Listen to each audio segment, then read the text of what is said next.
Canada ప్రధాని భారత పర్యటనకు వచ్చారు. 4 రోజుల పాటు భారత్లో పర్యటిస్తున్నారు మార్క్ కార్నీ.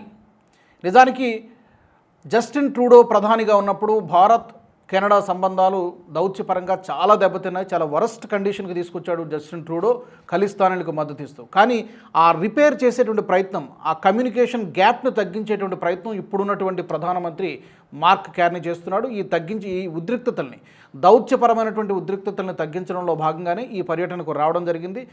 అయితే ఈ పర్యటనలో అటు కెనడాకి అవసరాలు ఉన్నాయి, మనకి కూడా కొంత అవసరం కెనడాతో ఉంది. విన్ విన్ సిచ్యువేషన్ లాగా కనబడుతోంది. ఈ 4 రోజుల్లో అంటే ఫిబ్రవరి 27వ తారీఖు నుంచి మార్చి 2వ తారీఖు వరకు కూడా మార్క్ కార్నీ భారత్లో పర్యటిస్తున్నారు. ముంబైలో కొన్ని కార్యక్రమాలకు అటెండ్ అవుతున్నారు, అలాగే న్యూఢిల్లీలో కొన్ని కార్యక్రమాలకు కూడా ఆయన అటెండ్ అవుతూ ఉన్నారు. అయితే ఏంటి ప్రధానంగా అంటే ఈ పర్యటనలో ట్రేడ్ రిలేషన్స్ గత కొంతకాలంగా గ్యాప్ వచ్చింది, తగ్గిపోయినాయి, ఇంకా చెప్పాలంటే ఫ్రీజ్ అయిపోయినాయి. మళ్ళీ వీటిని ముందడుగు వేయాలి, ఈ విషయంలో ముందడుగు పడాలని చెప్పి అటు కెనడా భావిస్తోంది, భారత్ కూడా భావిస్తోంది. కెనడా భారత్ మధ్య ఫ్రీ ట్రేడ్ అగ్రిమెంట్ లాంటిదే, కాంప్రహెన్సివ్ ఎకనామిక్ పార్ట్నర్షిప్ అగ్రిమెంట్ అంటారు, సెపా అంటారు. గతంలో వీటిని నిలిపేసింది భారత్. కెనడా చాలా ఆరోపణలు చేసింది. ఎలాంటి ఆరోపణలు చేసిందంటే భారత్ మా దేశంలో జరుగుతున్నటువంటి ఎన్నికల్ని ప్రభావితం చేసేలాగా ప్రయత్నం చేసిందని చెప్పి ఆరోపణలు చేసింది. కానీ తాజాగా కెనడా ఆ యొక్క ప్రకటనను ఖండించింది. అలాంటిదేమీ లేదని చెప్పి భారత్తో మేము స్నేహపూర్వక సంబంధాలను కోరుకుంటున్నామని చెప్పి కెనడా అధికారి ఒకరు చెప్పారు. తర్వాత గతంలో హర్దీప్ సింగ్ నిజ్జర్ ఖలిస్తాన్ ఉగ్రవాదిని ఎవరో అంతమొందిస్తే దాన్ని భారత్ పైకి నెట్టేటువంటి నెపం చేసింది. నేరుగా మన ప్రభుత్వం పైన, మన NSA నేషనల్ సెక్యూరిటీ అడ్వైజర్ పైన కూడా నేరుగా ఆరోపణలు చేశారు. ఇతన్ని అంతమొందించడానికి కెనడా గడ్డపై ఇక్కడ పౌరుడిని భారత్ చంపేయడానికి కుట్రలు పన్నిందని చెప్పి చాలా పెద్ద ఆరోపణ చేశారు జస్టిన్ ట్రూడో ప్రభుత్వం అప్పట్లో. కానీ కొన్ని నెలలు గడిచిన తర్వాత మీ దగ్గర ఆధారాలు ఉన్నాయా అని అడిగినటువంటి సూటి ప్రశ్నకు ఆధారాలు లేవు, కానీ మేము అనుమానం వ్యక్తం చేస్తున్నామని చెప్పి తేలిపోయాడు, చేతులు ఎత్తేశాడు అప్పుడున్నటువంటి ప్రైమ్ మినిస్టర్ జస్టిన్ ట్రూడో.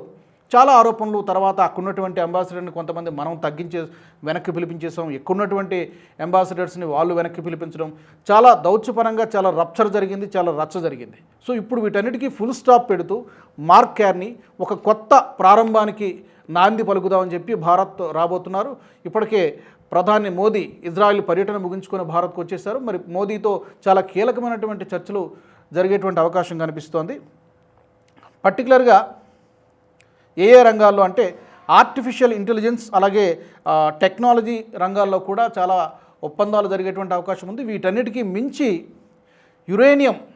యురేనియంని దిగుమతి చేసుకోవడానికి అనుగుణంగా ఒక పెద్ద డీల్, బహుశా $2.5 బిలియన్ అని కొంతమంది అంటున్నారు, లేదా $3 బిలియన్ డీల్ జరిగేటువంటి అవకాశం ఉంది. ఇది చాలా గేమ్ చేంజర్ కాబోతుందని చెప్పి ఇప్పటికే వార్తలు వినిపిస్తున్నాయి. ఈ యురేనియం డీల్ అనేది చాలా చాలా కీలకం ఈ పర్యటనలో. అండ్ జియో పొలిటికల్ పరంగా చూసుకున్నా కూడా కెనడాని ఈ మధ్యకాలంలో అమెరికా ఎక్కువగా బెదిరిస్తోంది. కెనడా మా దేశంలో మరొక స్టేట్ మాత్రమే అని చెప్పి కెనడాను బెదిరించేటువంటి ప్రయత్నం చేస్తుంది. దానికి కొన్ని కారణాలు కూడా ఉన్నాయి. కెనడా ఎక్కువగా అమెరికా మీద ఆధారపడుతుంది కొన్ని విషయాల్లో. అలాగే భారత్ని కూడా బెదిరిస్తోంది అమెరికా ఈ మధ్యకాలంలో బెదిరించిన దేశం అంటూ ఏది లేదు. సో అమెరికా పైన డిపెండెన్సీ తగ్గించి తను డైవర్సిఫై చేసుకోవాలనుకుంటుంది, తనకున్నటువంటి ఈ ట్రేడ్ రిలేషన్స్ కానీ ఇవన్నీ కూడా. ఈ ప్రయత్నంలో భాగంగానే భారత్తో కొన్ని వ్యాపార ఒప్పందాలను కుదుర్చుకున్నటువంటి అవకాశం ఈ పర్యటనలో చాలా స్పష్టంగా కనిపిస్తోంది. మరి పర్యటన పూర్తయిన తర్వాత మరిన్నటువంటి వివరాలు వచ్చేటువంటి అవకాశం ఉంది. దీనిపైన ఒక డీటెయిల్ డిస్కషన్ కూడా మనం తప్పకుండా చేద్దాం. ఈ వీడియో మీకు నచ్చినట్టయితే లైక్ చేయండి, 10 మందికి షేర్ చేయండి, అలాగే కామెంట్ల రూపంలో మీ అభిప్రాయాలను మాతో పంచుకోండి. Nationalist hub group of channels ను సబ్స్క్రైబ్ చేసుకుని తెలుగునాట జాతీయవాద జర్నలిజాన్ని ప్రోత్సహించండి. ఈ వీడియో కింద ఉన్న బెల్ ఐకాన్ పై క్లిక్ చేయడం మర్చిపోవద్దు.